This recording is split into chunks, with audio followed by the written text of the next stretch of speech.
Agora de manhã a gente vai falar sobre a rotina cruel para as famílias. Então vamos pensar um pouquinho sobre a rotina, como ela pode ser um mal para a nossa vida cristã. Mas eu quero orar nessa manhã também por isso. Obrigado, Senhor, por essa manhã, por essa conferência, por esse tempo de pensarmos acerca das coisas da nossa fé, especialmente sobre ser família, não só família de sangue, né, família biológica, mas também a família da fé e os desafios que existem para nós como cristãos nos tempos de hoje, tá?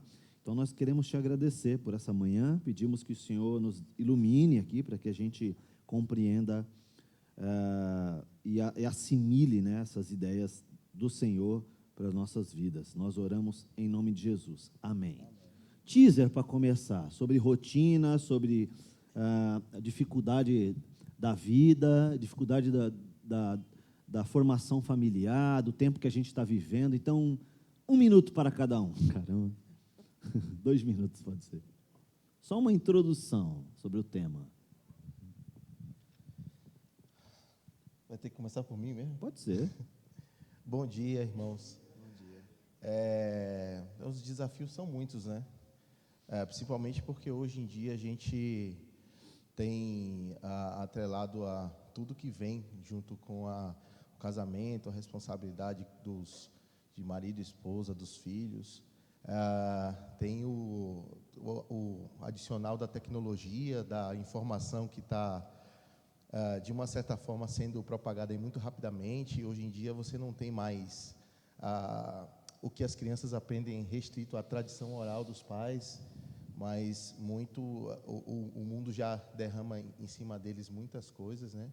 E aí junta isso ao fato dos pais, na maior parte do tempo, não estarem presentes na vida deles, né? E aí faz com que a gente tenha que ter um cuidado triplicado, talvez, para que a família não se perca nessa junção de coisas aí que a gente acaba tendo que gerenciar, né? Então, é muito diferente de quando eu era filho para quando os meus pais atuavam para que a gente tivesse uma boa educação. Uhum. E não dá mais para a gente agir da mesma forma, né? Eu costumo dizer que na minha época os meus pais diziam é assim e acabou. Hoje em dia você tem que publicar um texto de 30 linhas explicando por que isso, por que aquilo, enfim. Então a gente é desafiado o tempo todo. Eu acho que isso é. Gabi, tua rotina é cruel, Gabi? Coitada do Gabi. Não, a rotina é bem puxada, né? Mas eu acredito que é a de todos nós, assim, né? A gente tem uma rotina bem puxada, a gente tem muitas atribuições que nos são impostas muitas vezes, né? Então nós temos que, muitas vezes, em virtude da distância, trabalhar longe, estudar em outro lugar, cuidar de casa. Então, assim, a nossa vida, pelo menos aqui, o nosso contexto, na região metropolitana, requer deslocamento. Então, você gasta brincando 1h30 no trem para ir, 1h30 para voltar, né? Então, talvez seja algo que alguém que mora no interior, enfim, em uma outra realidade, e isso é um tempo precioso que você poderia aproveitar, fazer uma academia, cuidar da tua saúde, 1h30 ou 3 horas ao longo do dia, né, de transporte, enfim. Mas são realidades que nós temos que lidar, né? Eu falei das demandas que são impostas. Muitas vezes a gente já tem aquelas que não são requeridas normalmente. A gente precisa trabalhar, precisa cuidar do filho, precisa cuidar de casa. E também são aquelas outras impostas, né? Muitas vezes a gente está no nosso trabalho, vai ter que ficar até mais tarde hoje.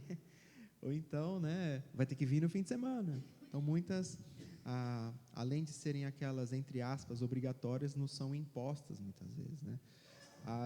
Aliado a isso, a dificuldade que a gente tem de falar não, né?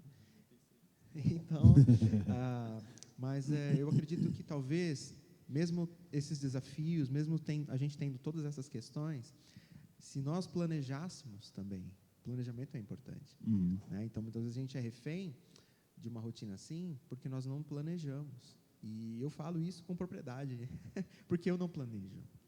Eu falo isso, assim, como alguém que muitas vezes, por não planejar a rotina, por não planejar ao médio prazo, longo prazo, acaba se exaurindo, acaba dedicando tempo precioso de descanso para fazer outras coisas. Uhum. Então, essa é a realidade da gente.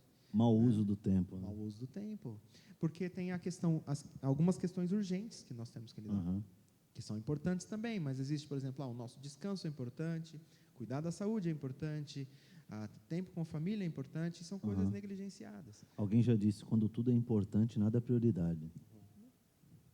Esses dias a Tati me contou que ela disse um não para uma situação específica e, tipo, as pessoas não estão acostumadas, né? Você fala assim, não vou fazer, não posso, não quero, não tenho tempo. As pessoas ficam, nossa, né? As pessoas se estranham isso, né? Porque a gente está... a gente está no tempo que dizer não é meio estranho. Mas realmente, né? Eu lembro daquela série que a gente fez aqui há um bom tempo atrás, foi a minha primeira pregação aqui, do Kevin DeYoung, né? Super ocupado, que a gente não tem tempo de descanso. Então, eu lembro muito que ele trabalha esse tema e muitas vezes a nossa dificuldade é que durante o trabalho a gente quer ter tempos livres e durante o lazer a gente não esquece a gente parece que fica preso ao trabalho. Então, assim, você tem lá no teu tempo, no teu trabalho, né? Tá na tua rotina, no teu horário de trabalho. Aí toca uma mensagem, você quer olhar para ver. Aí nessa olhada, você ficou 10 minutos. Aí, sabe, você quer fica pensando no que vai fazer no fim de semana, no teu horário de trabalho. Né? Então, a questão é que, assim, muitas vezes a gente acha que faz muitas coisas, mas não é isso. A gente faz, mas estou dizendo, não necessariamente isso que faz com que nós tenhamos uma demanda tão... com que a gente fique com essa sensação de que não deu tempo para nada. Muitas vezes é porque a gente não planeja, a gente quer, por exemplo, também no nosso tempo de lazer, leva o celular do trabalho. Né? Então, você não consegue nem ter definido isso. Esse é meu tempo de lazer. Aqui eu não vou pensar no meu trabalho. Eu estou na minha casa, aqui eu não vou resolver meus assuntos do trabalho. Né? Imagine assim, para quem é a questão do home office, né, também. Então, assim, pessoa que consegue estabelecer bem claramente, assim, aqui é o meu tempo de trabalho, eu vou planejar minha rotina para isso, é importante eu dedicar tempo, se não fosse por isso, o apóstolo Paulo não falaria algo sobre, né, lá em Efésios, para que a gente sirva, né, os nossos patrões, né? Não precisa só ter o olho do supervisor lá do teu chefe. Você serve a Deus, então não é só na hora que tem alguém olhando que você vai fazer. Né? Mas, de fato, eu identifico, assim, a demanda super, em resumo, né, do meu minuto que já virou 5, mas você tem, sim... Pastor, né, gente? A gente tem, de fato, uma rotina estressante, lida com transporte, a nossa realidade aqui, todos esses pontos que eu coloquei, mas a gente também tem que considerar a nossa dificuldade para falar não, né, muitas vezes, e a nossa falta de planejamento, de organização no nosso tempo. Né? E aí? O que está na rotina das pessoas hoje em dia, o Marcos, que mais dificulta aí, que é mais cruel para as famílias aí? Aproveita o seu tempo aí. Então, esses comentários aqui já introduziram o que a gente ficou pensando durante a semana, que pode estar coerente. Uma das coisas aqui que eu poderia comentar ainda é que é tão difícil a gente assumir o controle da nossa agenda. Se a gente não cuida, os outros assumiram a nossa agenda.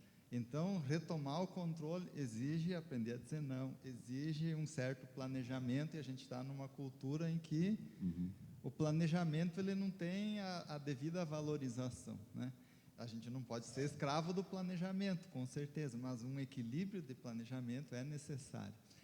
E ali é isso também, muitas vezes, as nossas expectativas. A gente está, eventualmente, num trabalho, numa correria, mas, de repente, pensa, se eu estudasse isso aqui, poderia ir para aquela área, talvez isso facilitaria.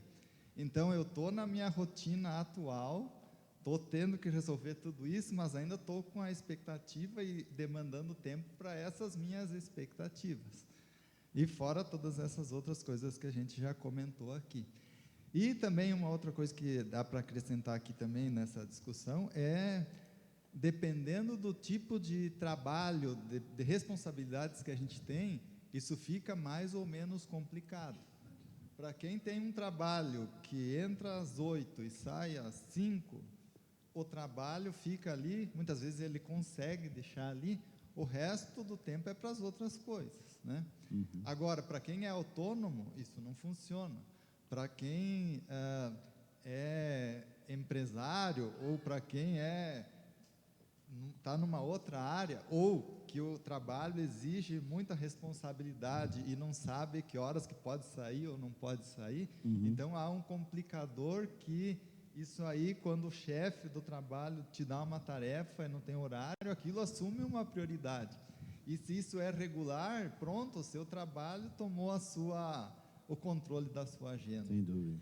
Então, como o Gabriel falou aqui, muitas coisas são impostas, a gente não sabe nem por onde começar para sair disso e organizar, né?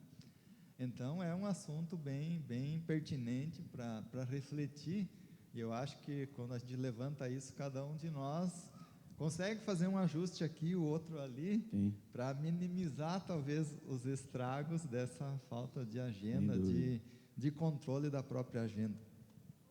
Talvez, filosoficamente falando, talvez a gente não seja tão livre como a gente imagina, né? Algumas pessoas buscando essa felicidade, nessa liberdade extrema, que é assim, cara, não tenho agenda, não tenho conta, não tem ninguém para me dar satisfação, viram andarilhos, né? A gente tem uma pessoa na família que virou andarilho. A pessoa se largou aí no mundo, foi para o Uruguai, foi não sei para onde, andando, né? Jovem, andando, porque abandonou todas as responsabilidades da vida, né? Para viver essa pseudo-liberdade, né? Mas, no fim, aquilo que te escraviza está ali dentro, né? Então, não tem para onde correr, não tem para onde fugir, né? Mas eu queria dar oportunidade aqui, o microfone está aqui na frente, é só apertar o botãozinho, segurar um pouquinho, que ele liga.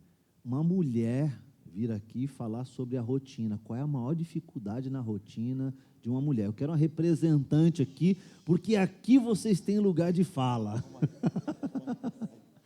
Dá só 2 minutos. Vem aqui, alguma mulher falar sobre a rotina, de uma maneira geral. Se defenda, mulher, vem aqui. Vai. Quem dou-lhe uma, dou-lhe duas. Aê!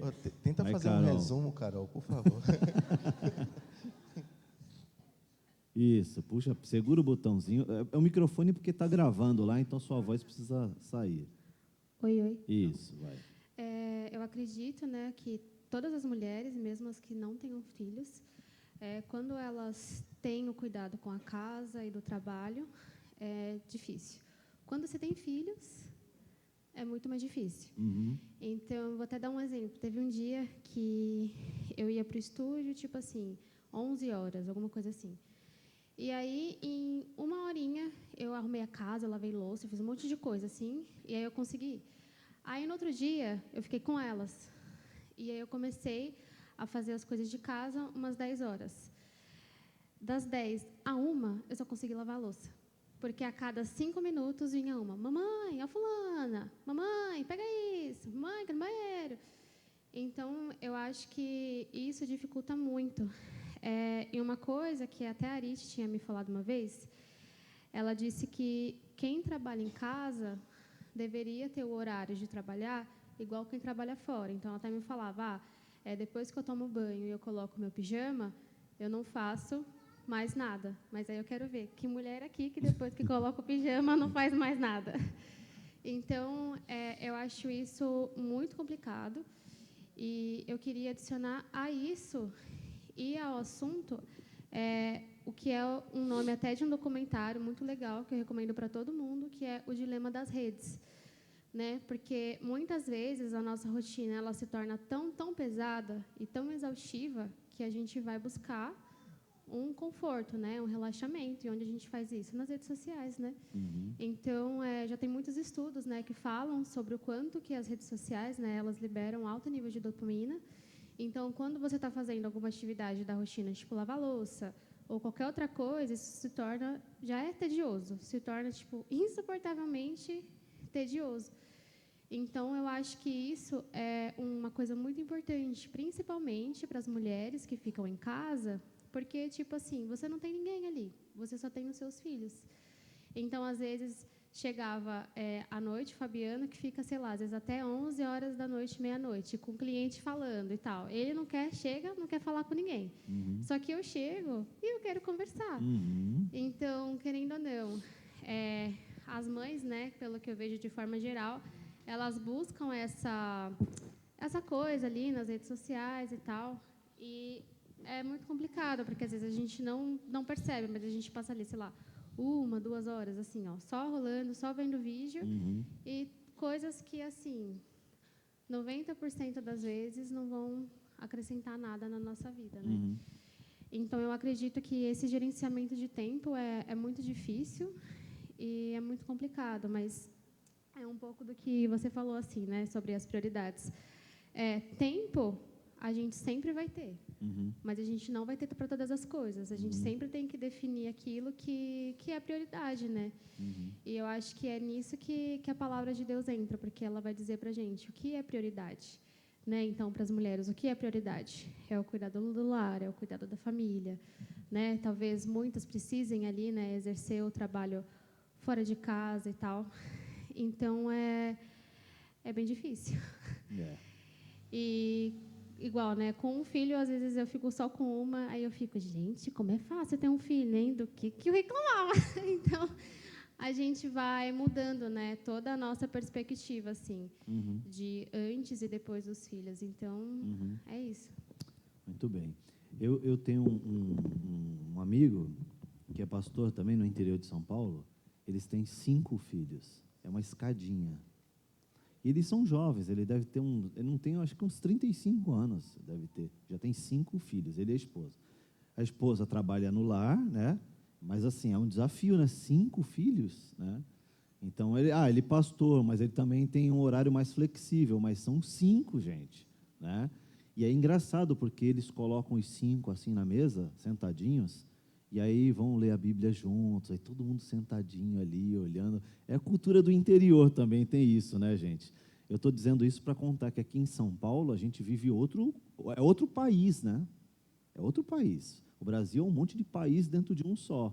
Então, para onde você vai, são culturas diferentes. No interior, o ritmo é mais lento, o custo de vida é menor, né? O estresse da grande São Paulo, da cidade grande, não tem para lá. É outro tipo de estresse. Lá tem estresse, mas tem outro, né? É o passarinho que está fazendo cocô no teu quintal todo fim de semana, você tem que limpar, né? É o vizinho que estaciona na tua porta, enfim, a tua casa que precisa de uma manutenção, a pintura, enfim, o trabalho, que não tem muita opção de trabalho, né? No interior já tem mais dificuldade. Então, cada um com seus estresses, mas é óbvio que a vida do interior é muito mais, né? Menos estressante do que a vida na grande São Paulo, né? Então, eu estava pensando essa semana, eu estive pensando essa semana, viu, pessoal, que, olha, eu sou solidário com vocês, né?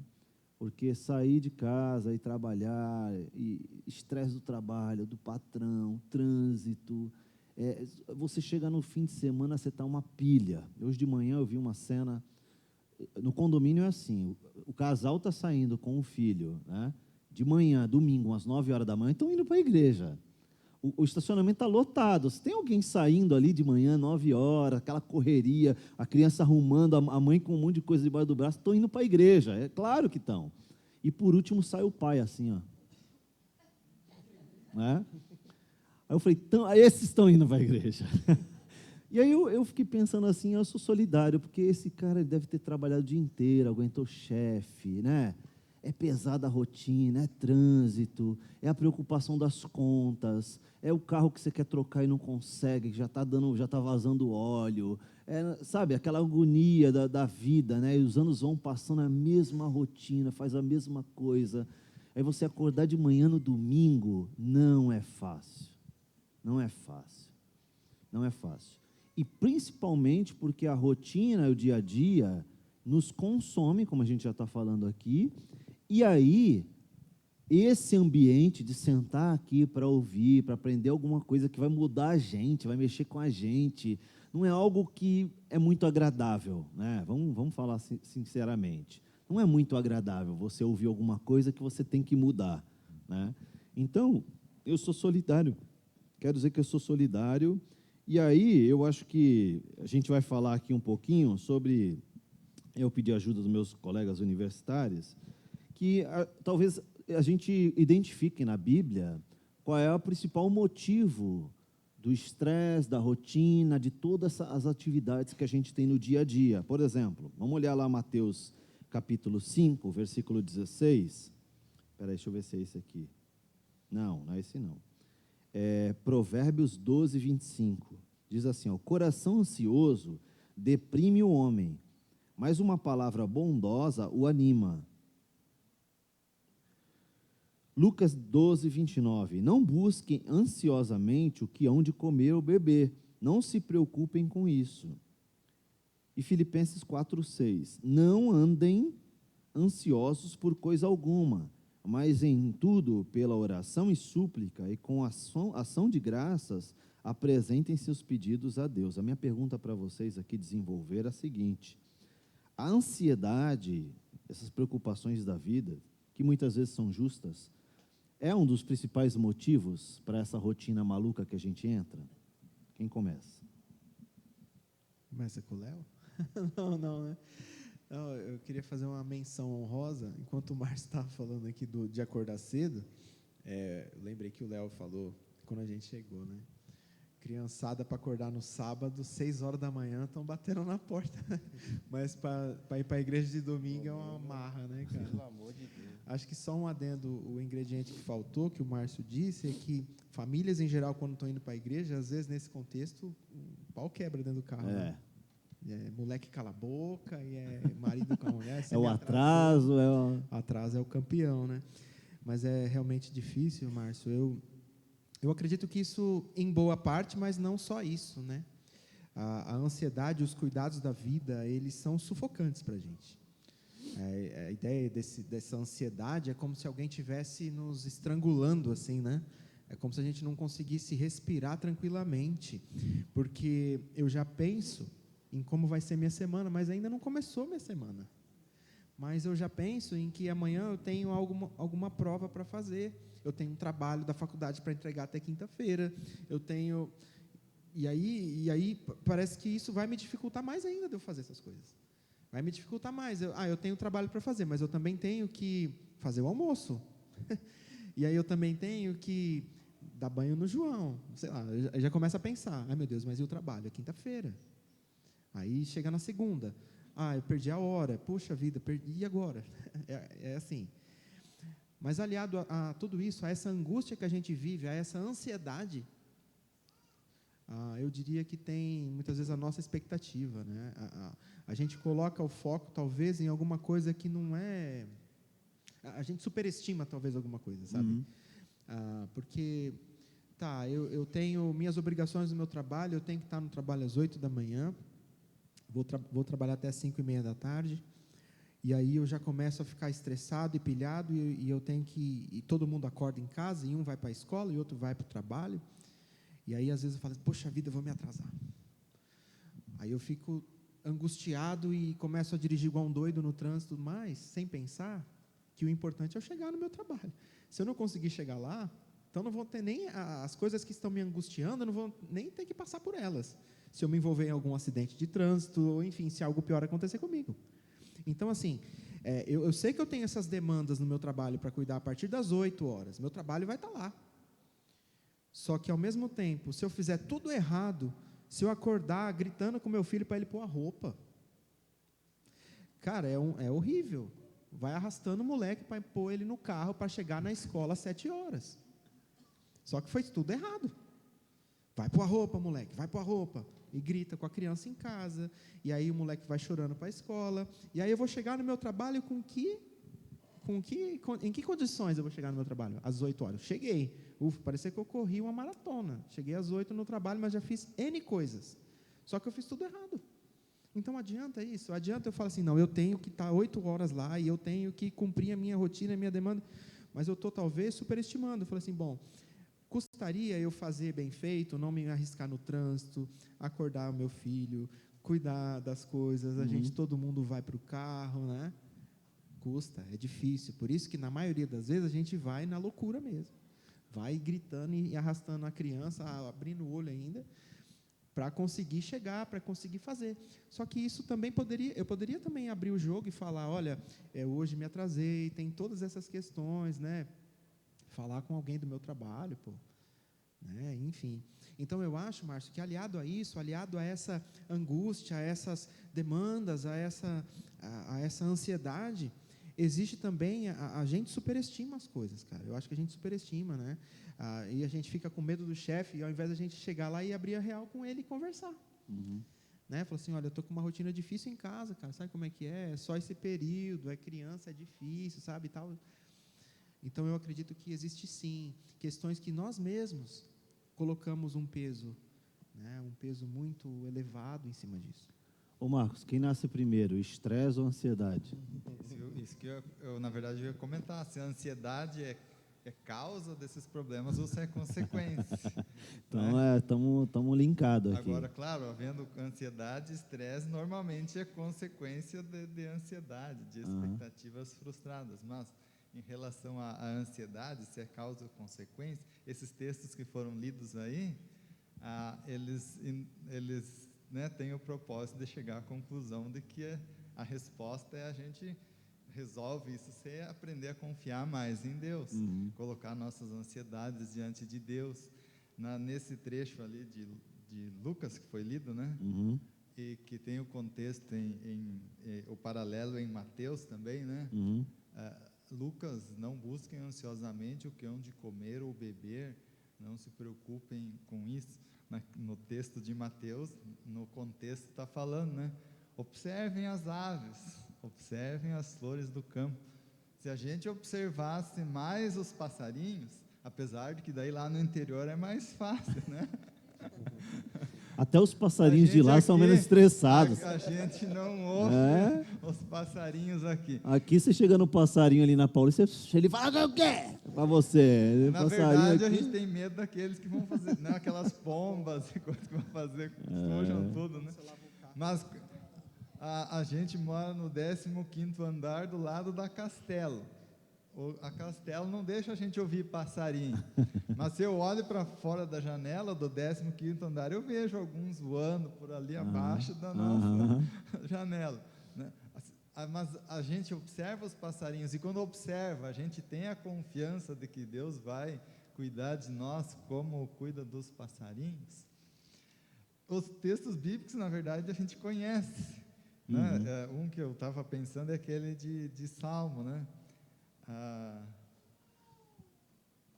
Será inútil levantar cedo e dormir tarde, trabalhando arduamente por alimento. Sim. O Senhor concede o sono àqueles a quem Ele ama. Eu acho que Ele não nos ama, né? Então, tô nessa, eu tenho insônia. Quem Ele ama. Na verdade, o desafio é deixar Deus fazer a parte dele na nossa vida. E, na verdade, Ele faz, mas a gente muitas vezes não percebe, acha que é a nossa correria. Então, né, a solução, o caminho para diminuir a ansiedade é desenvolver a confiança. Sem dúvida. E depositar a confiança Sem em dúvida. Deus. Essa semana, tem um casal de vizinhos lá que chegaram recentemente, vieram da outra torre e foram morar lá do lado, né?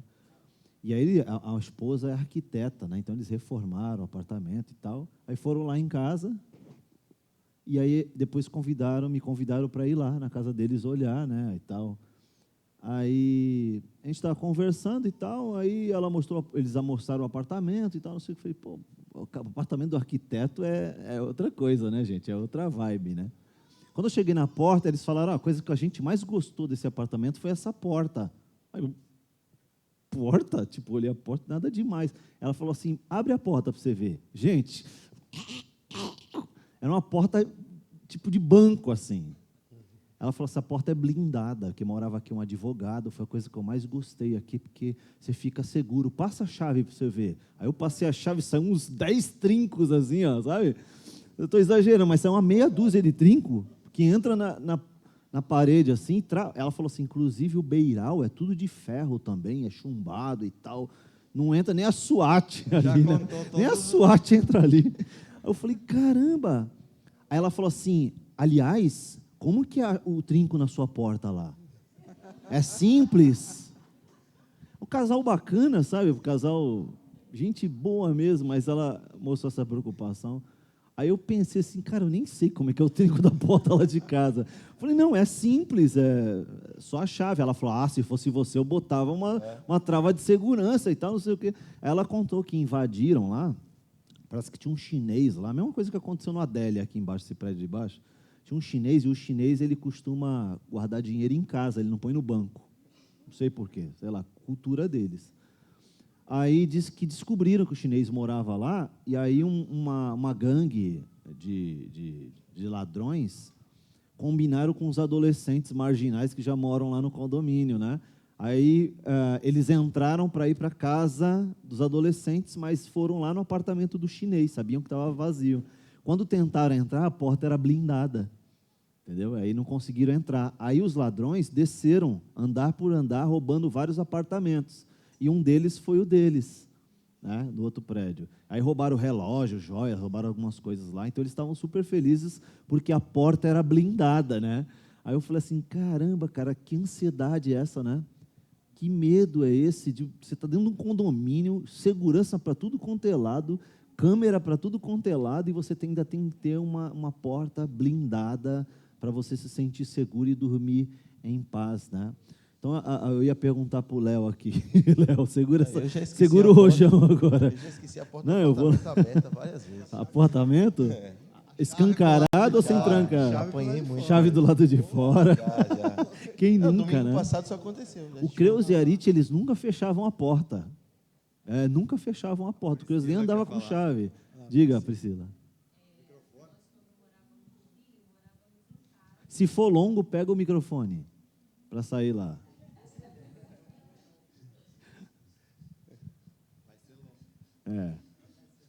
Tá a luzinha acesa? Senão é só segurar o botãozinho por 2 segundos.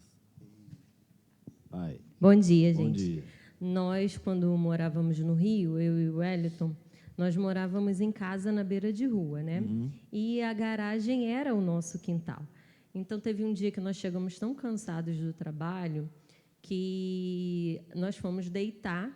Eu deixei a chave do portão da casa pelo lado de fora do portão. O Wellington tinha o costume de deixar a chave do carro dentro do carro, e nesse dia eu não tranquei a casa.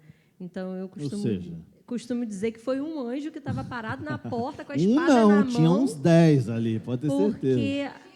Porque várias... Rio de Janeiro.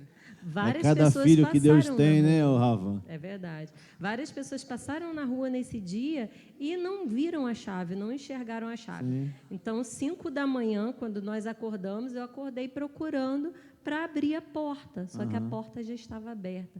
Nossa, naquele dia foi assim, o maior susto que a gente levou em toda a vida, porque iriam levar o carro, assaltar a casa e ainda trancar a gente lá dentro da casa.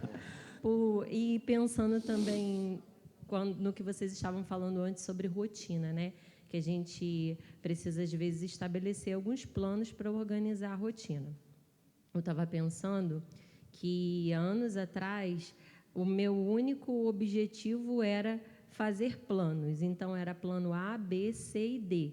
Eu tinha vários planos para várias coisas. Vou citar um exemplo. Eu queria fazer o mestrado. Então, eu prestei concurso para várias universidades e pensava assim, para essa eu vou fazer isso, para aquela eu vou fazer aquilo, se não passar nessa eu faço isso. E eu fui notar que eu comecei a entrar numa exaustão de me cobrar demais por coisas que a sociedade impunha. Então, eu acabei passando em 3 universidades na época para o mestrado e não fiz mestrado nenhum, porque eu fui transferida para São Paulo, na verdade. Prestei o mestrado aqui em São Paulo e não fiz o mestrado porque eu engravidei. Aham. Então, assim, Deus, ele mostra que, às vezes, os nossos planos Sim. não são os planos dele. E, muitas das vezes, a gente não observa o que ele fala Sem conosco. dúvida. Então, o que o Marcos falou é muito importante, sabe? A gente deixar Deus cuidar. E hoje o meu maior plano durante o dia é tentar lavar a louça e conseguir, né? Por causa da Bela. É. E hoje eu estou deixando Deus cuidar mais de mim, porque antes eu não deixava. Amém. Ô, Léo, pergunta fácil para você. Bom, a gente já entendeu, né? Vamos livrar o seminarista hoje. A gente já entendeu que a ansiedade é andar ansiosamente.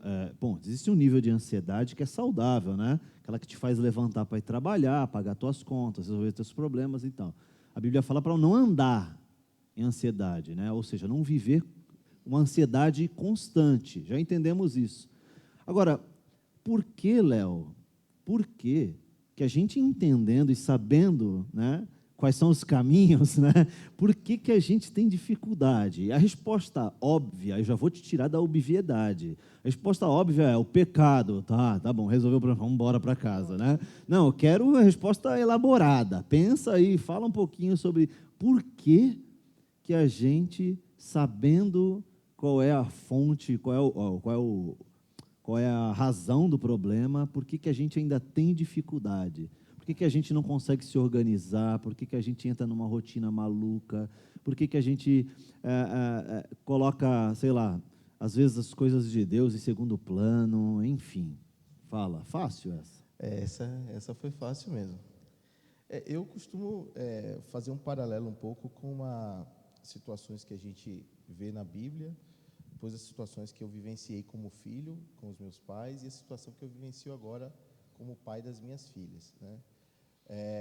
Imagina para Eli o que foi ver os filhos dele sendo ensinados o tempo todo a respeito do que era correto, da forma como eles deveriam tratar o povo de Deus, perceber que os filhos tinham enveredado por um caminho que era completamente o contrário daquilo que eles foram ensinados, né?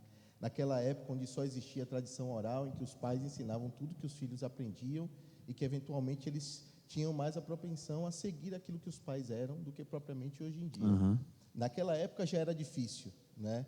Você olhar para tudo que você aprendeu e definir que aquilo seria o seu padrão de vida e o seu método de lidar com tudo que estava ao seu redor. Já era difícil, e você tem uma série de casos na Bíblia que não era porque os filhos eram ensinados daquele jeito, ou Deus se reportava ao povo daquela forma, sempre presente, sempre livrando-os, que eles enveredavam sempre pelo caminho que Deus queria, né? Esse é um ponto. Então, o problema está em nós sempre, né? Nas nossas escolhas, na forma como nós elegemos as nossas prioridades, na forma como nós enxergamos aquilo que Deus diz para nós. Porque muitas vezes Deus diz para a gente, olha, é assim. Diz, Deus, mas será que é só assim mesmo?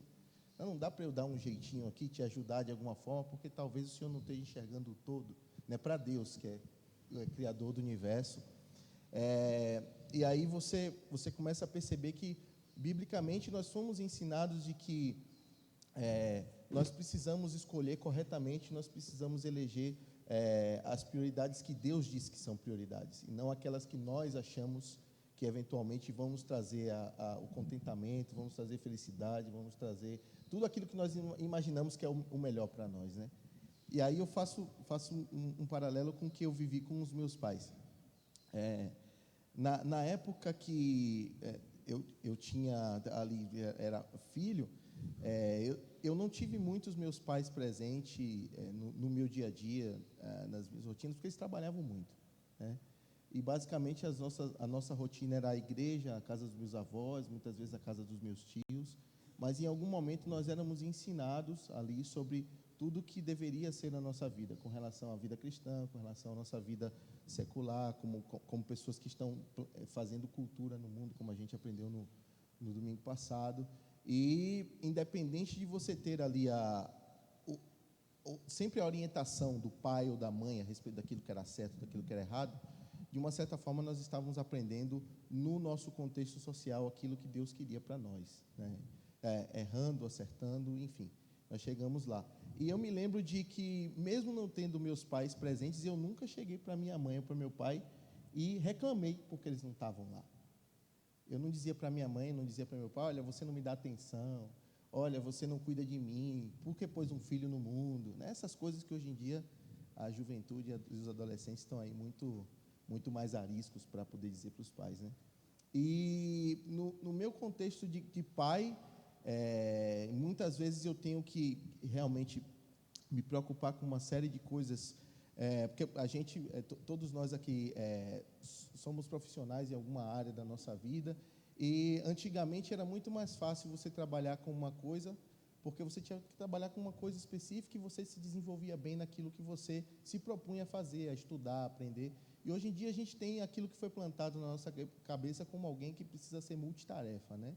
Alguém que precisa, alguém que terminou de aprender uma coisa e já está completamente desatualizado com aquilo que aprendeu, ou alguém que acabou de desenvolver uma competência e já tem mais 2 novas na fila para poder você adquirir, e aí você acaba desenvolvendo uma ansiedade muito grande com relação ao próximo passo que você terá que dar na sua vida profissional para ser muito melhor do que o que você é hoje. E aí você acaba também não se apegando simplesmente ao fato de você ser bom naquilo. Você quer ser bom em tudo, né? Você quer desenvolver tudo, você quer abraçar tudo, você quer fazer tudo. E nesse tudo aí acaba ficando um pouco de lado a família, mas ainda assim você volta para casa, você conversa com sua esposa às vezes, quando dá. Nem sempre dá, mas algumas vezes dá. E aí muitas vezes você chega em casa e você precisa conversar um pouco com seus filhos a respeito de alguma coisa e você ouve, pai, você não é um pai presente. Nossa, você está aqui, vai viajar de novo, tem mais 2 semanas fora, você tem atividade XYZ, você não liga para mim, olha, você precisa ter mais tempo para... Minhas filhas já dizem isso para mim, né? Então você começa a perceber que, em muitos casos, até eles argumentam com você sobre aquilo que você muitas vezes nem tem como argumentar porque você não está ali presente no dia a dia, e isso, de uma certa forma, acaba impactando na vida da família como um todo, né? E a gente acaba... eu costumo ver muito a figura da minha mãe assim como uma pessoa que é um exemplo muito claro para mim disso.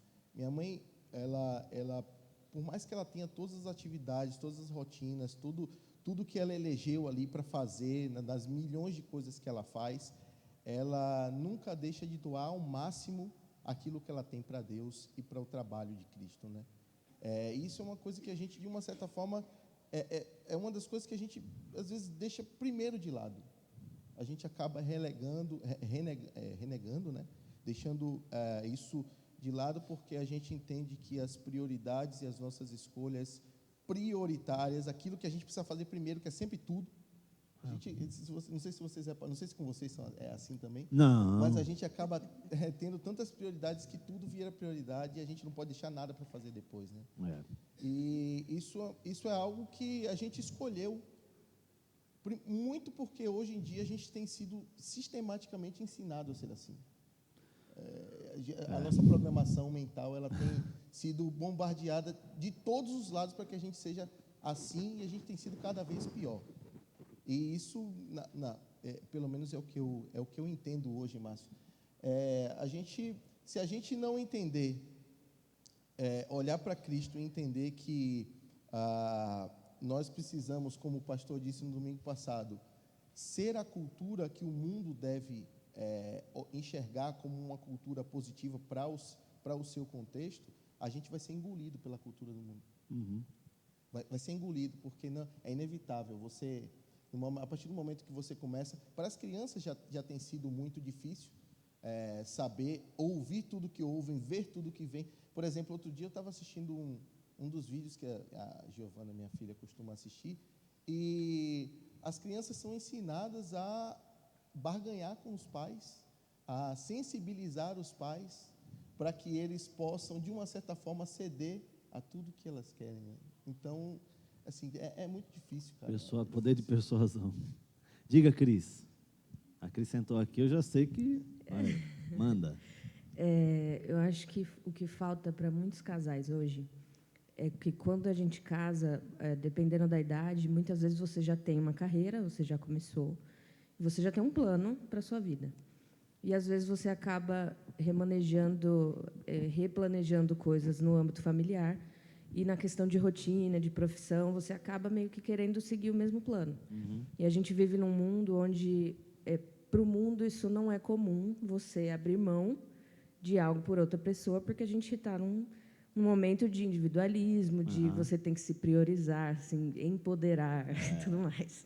E não é comum a gente, como um casal cristão, dizer, olha, eu vou abrir mão disso aqui que eu construí porque meu esposo precisa construir alguma outra coisa que não faz sentido seguir dessa forma. E aí, eu acho que muitos casais caem nesse erro de seguir com esse plano que tinha quando era solteiro e dizer, não, eu quero isso para a minha vida, eu não vou abrir mão disso porque é a minha carreira, eu não preciso abrir mão. E aí acabam construindo dois planos que juntos não fazem sentido. Então, isso pega muito na rotina. Eu acho que, principalmente, eu falando como uma mulher que está no mercado de trabalho, o mundo corporativo é muito cruel nesse sentido para as mulheres. Porque a gente está num discurso que cada vez as mulheres têm que se empoderar, elas têm que se priorizar. Elas não hoje, eu dizer no mercado de trabalho que eu abriria mão da minha carreira para priorizar o meu esposo, isso é um absurdo. Assim. Ninguém entende quando a gente fala isso. E aí você cai nessa questão de se envenenar, até, vou dizer essa palavra, com alguns discursos do mundo, e que se você não está muito enraizado na palavra de Deus, você acaba entrando na sua mente essas coisas.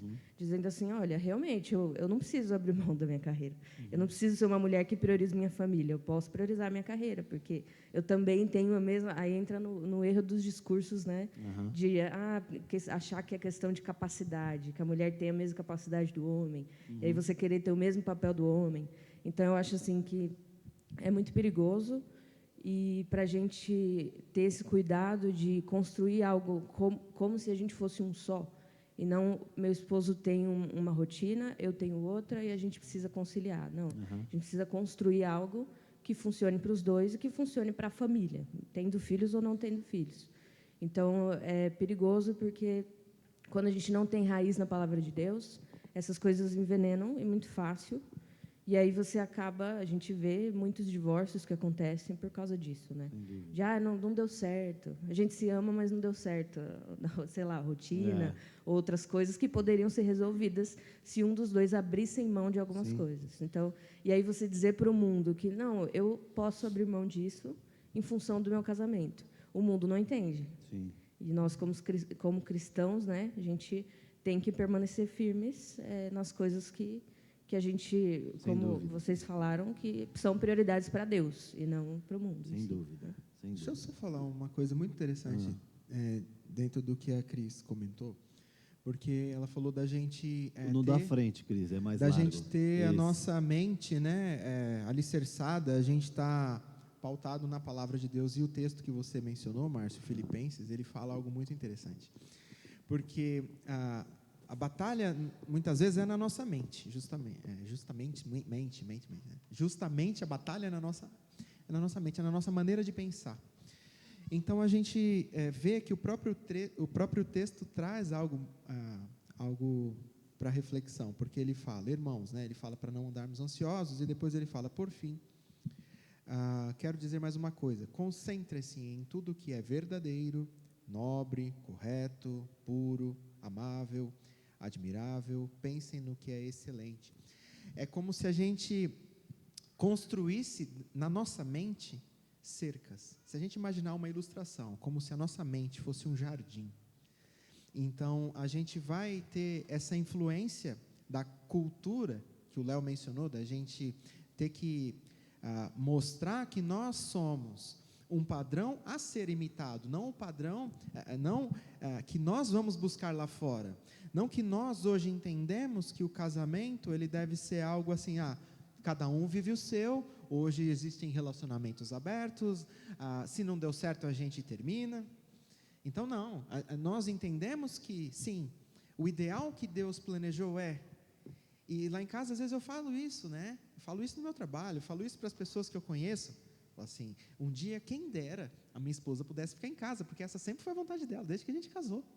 A questão é que, assim, infelizmente, por conta do mercado, por conta da maneira que as pessoas enxergam o papel da mulher também, é uma sobrecarga igual. A sobrecarga é igual, a demanda que é imposta é a mesma. Então, muitas vezes, a gente vai assimilar isso.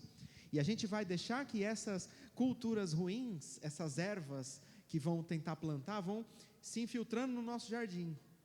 Só que a gente constrói cercas. Então, essas cercas que a gente constrói, pensando naquilo que é bom, pensando naquilo que é verdadeiro, pensando naquilo que é puro, pensando naquilo que é correto, naquilo que é agradável, naquilo que rende louvor a Deus. Então, a gente está bem alicerçado, né, dentro disso que você falou. Então, por exemplo, eu sei que lá fora eu vou ter que lidar com isso. Eu vou ter que lidar com a torcida de nariz das pessoas, a virada de olho. Fala, nossa, mas é século XXI, então a mulher vai ficar em casa, vocês vão passar dificuldade? Né? Deixa ela ter as finanças dela, deixa ela ter a liberdade financeira dela, mas não tem a dela e o meu. Tudo é nosso. Se eu tenho uma dívida, a dívida não é minha, é nossa. Se a gente conquistou alguma coisa, nós conquistamos. Não foi eu que conquistei, porque tudo é nosso. Então, assim, justamente, a gente entende o papel que Deus criou, a maneira que Deus enxerga o casamento, e é essa que nós assimilamos, a gente pensa assim. Então, a gente tem que construir essas cercas, a gente submeter a cultura a esse filtro aqui. É verdadeiro? É agradável a Deus? É isso que Deus quer? Foi o que Ele mandou? Ele mandou eu não ficar ansioso sobre essas coisas, porque Ele vai cuidar, e Ele tem cuidado da minha família, Ele tem cuidado da minha casa. Então, assim, justamente é uma dificuldade, saindo um pouco do lugar comum, como o Márcio falou a princípio, da gente, é o pecado. Sim, é o pecado. Mas muitas vezes a gente é escravo da nossa vontade. Muitas vezes a gente tem vontade. A gente tem vontade, eu gostaria, sim, de estar numa condição financeira melhor. Então, assim, vou falar para minha esposa fazer uma pós. Ou então, eu vou fazer uma pós. Eu quero sair dessa. Então, a gente tem vontade. Só que o problema é que a nossa vontade, ela está escrava. E a gente não pode ficar escravo dela. A gente tem que entender que a nossa vontade, muitas vezes, ela foi, de fato, comprometida pelo pecado. Ninguém faz nada sem ter vontade. O problema é que, às vezes, a gente quer fazer, a gente tem vontade de fazer o que a gente não devia fazer. A gente vai buscar fora lá do nosso cercado. A gente vai buscar fora do nosso jardim lá para trazer alguma coisa da cultura para plantar lá e vai ter erva daninha, vai consumir a saúde do nosso jardim, do nosso cultivo. E aí a gente vai sacrificar o casamento por conta disso. A gente vai sacrificar a criação do nosso filho por causa disso. A gente vai sacrificar o nosso serviço por causa disso. Porque as pessoas, elas não querem abrir mão de nada. Justamente a mentalidade hoje eu não vou abrir mão. E o servir é abrir mão. E Cristo ensina a abrir mão. Então, assim, é difícil, é penoso, mas é abrindo mão.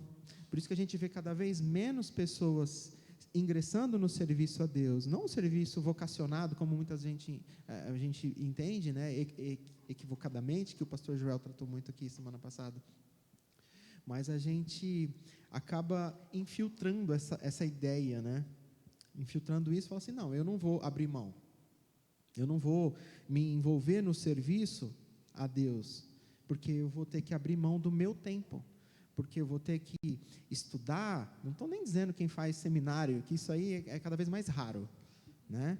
Você vai nas turmas de seminário, você vê assim, tem reduzido muito o número de jovens, de moças e rapazes que ingressam nesse, né? Porque falam, não, eu não quero abrir mão do meu tempo durante a semana, porque você falando assim, eu quero fazer um seminário para quê?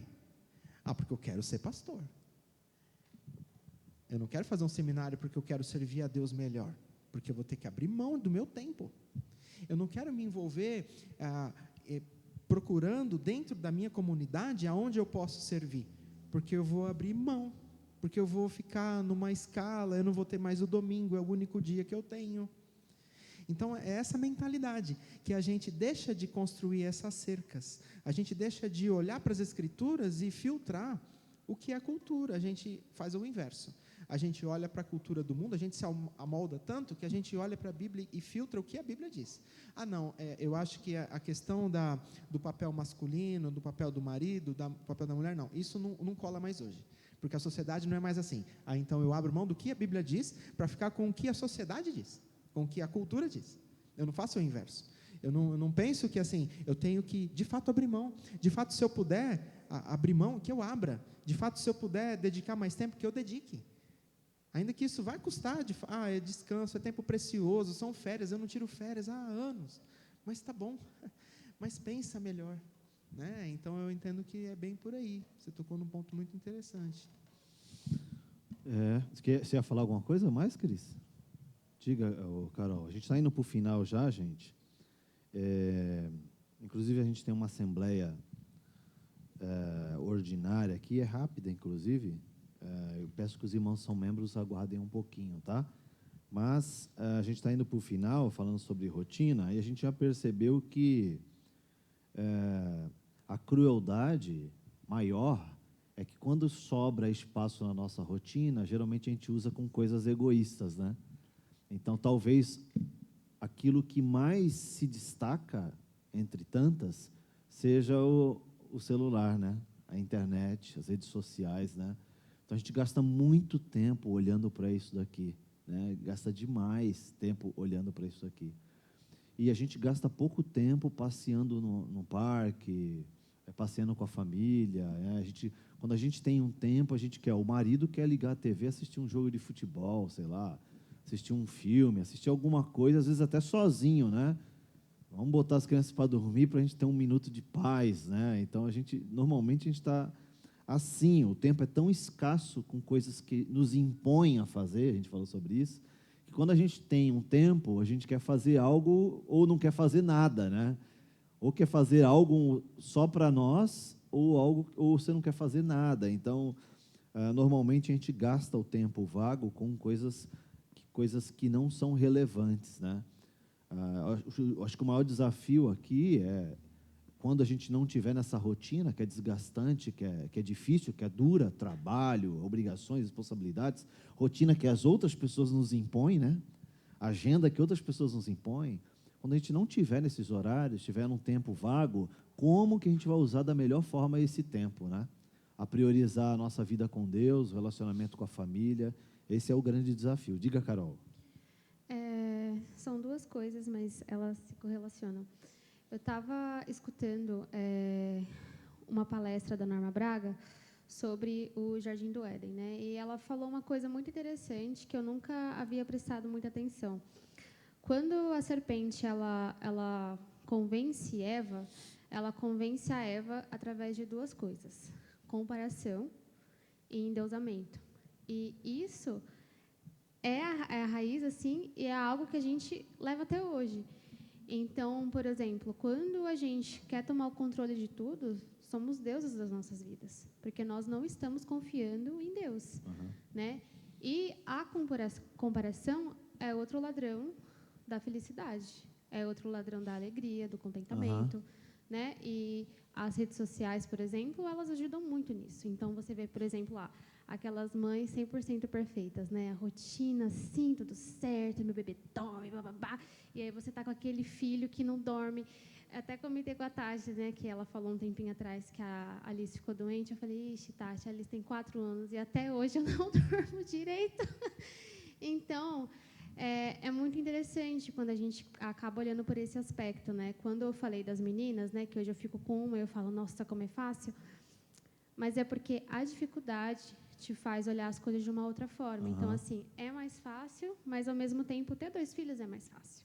Antes, por exemplo, quando eu tinha só a Liz, eu passava pano na casa um dia sim, um dia não. Eu ia lavar o banheiro, quando eu casei, assim, a cada 2, 3 dias eu lavava o banheiro. Aí, hoje em dia, a cada 15 dias eu lavo, cada semana eu dou uma higienizada assim, porque você... Hoje você é uma pessoa normal. Hoje eu sou normal. Sim, e aí eu fico vendo, né? Igual eu tive o segundo filho, na primeira foi a preocupação, meu Deus, nada pronto, nada pronto. Na segunda, vai dar tudo certo. Na primeira, comeu um negocinho do chão, meu Deus. A segunda, lambe o chão, e é isso, e tá certo. Porque a gente vai aprendendo que não depende só da gente, a gente vai aprendendo a ter confiança, né? E nesse sentido, eu acho que os filhos, eles dão uma boa experiência para a gente. Até a última coisinha que eu achei muito interessante, que eu também nunca tinha parado para anotar, assim, né? Lá em Abacuque é muito legal, porque é um livro que a gente não imagina, assim, né? Abacuque, que vai ter uma coisa assim para te ensinar. E aí ele fala assim... Existe esse livro? Senhor, ouvi falar da tua fama, tremo diante dos teus atos. realiza de novo na nossa época. Ah, não, peraí, porque eu estou no 3, é no 1. É que eu já tinha pulado aqui, peraí. Aqui, até quando, Senhor, clamarei por socorro, sem que tu ouças? Até quando gritarei a ti violência, sem que traga salvação? Porque me fazes ver a injustiça e contemplar a maldade. A destruição e a violência estão diante de mim. A luta e conflito por todo lado. Por isso a lei se enfraquece e a justiça nunca prevalece. Os ímpios prejudicam os justos e assim a justiça é pervertida. O que eu acho mais interessante é que, ao decorrer, né, dos 3 capítulos, meio que vai essa conversa entre Abacuque e Deus. E o que eu achei lindo, lindíssimo, é que mesmo que Abacuque ele tenha tantas queixas, ele tenha tantos questionamentos, no final o que ele diz: Senhor, esperarei como sentinela, até o amanhecer. Então isso é lindo, porque é aquilo, mesmo com tantas ansiedades, mesmo com tantos questionamentos, mesmo com tantos desafios, o ponto-chave é a gente ter a certeza, a confiança de que o Senhor aparecerá e de que Ele nos trará uma resposta, né? E, claro, que essa resposta que a gente tem é Cristo, mas nas aflições dos dias, né, que correm e tal. E até como a Cris tinha falado, um exemplo do casamento, né, que hoje o mundo vê de forma deturpada e tal. Uma das razões é por tantas mulheres, né, sofrerem violência doméstica ou outros tipos de violência e tal. Mas uma coisa que eu vejo muito sempre assim, pelo menos na minha vida, na vida de muitas pessoas, é sempre a mão do Senhor. Então, quando você está ali e você sabe que você está fazendo o que é certo, o que é justo, Deus vai intervir de alguma maneira, seja aqui ou seja depois, sabe? Então, é isso, é a confiança em Deus. Eu acho que é o principal pilar para a gente se desapegar um pouco das coisas desse mundo e das ansiedades de modo geral. É isso aí. Muito bem, vamos orar então para encerrar esse tempo aqui. Muito bom, foi muito proveitoso. Hoje à noite nós teremos aqui o pastor Dilean Melo, um amigo de muitos anos, estudou comigo no primeiro ano. Ele vai falar sobre... eu para que sirvo? Né? Então, ele vai falar do serviço aí, responsabilidade individual no serviço ao Senhor. Vamos orar? Obrigado, Senhor, por essa manhã. Também te clamamos para que a gente aprenda aí a lidar com a nossa rotina, nossas ansiedades. A gente viu que as nossas rotinas estão muito ligadas aos nossos sentimentos, né? Nossas preocupações, pré-ocupações, e as nossas projeções para o futuro. Então, nos ensina aí, nesse meio do caminho aí, não parar, né, de trabalhar, continuar exercendo a nossa atividade econômica aí, né, nossa fonte de renda, e ao mesmo tempo confiar no Senhor, né, confiar na tua provisão, confiar no teu cuidado, porque é assim que o Senhor faz com os pássaros, né, e os lírios do campo. Então, nós queremos clamar ao Senhor para que o nosso coração se encha de confiança, de fé, e que nós não sejamos traídos por nossos próprios desejos, nossos próprios anseios. Essa é a nossa oração nessa manhã, em nome de Jesus. Amém.